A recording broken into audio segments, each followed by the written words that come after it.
È notte. In un grattacielo di una multinazionale tutto spento, c'è solo un ufficio acceso. All'interno c'è una scrivania con la lampada, sopra c'è una pistola appoggiata e davanti c'è un manager con la testa tra le mani che piagne. In quel momento si spalanca la porta, entra una vecchiascia brutta, sossa piena di stracci e fa fermo! Quello gli fa no, lasciami stare.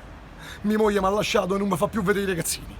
La mia amante mi ha lasciato e il marito ci ha scoperto e ci vuole ammazzare tutte e due.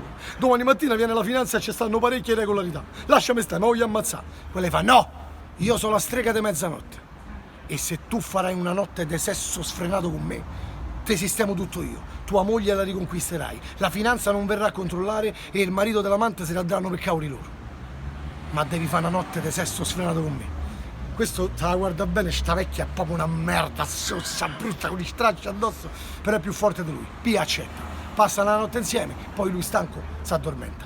La mattina dopo, come apre gli occhi, si risveglia, se la guarda nel letto tutta sossa incaccolata, mentre si rimette la camicia, che quasi da vomitare, gli fa io la mia parte l'ho fatta, adesso tocca a te. Questa si gira con i denti gialli da dentro il letto, se lo guarda e gli fa quanti anni c'hai? Lui fa 35. E ancora credi alle streghe, sono la donna delle pulizie!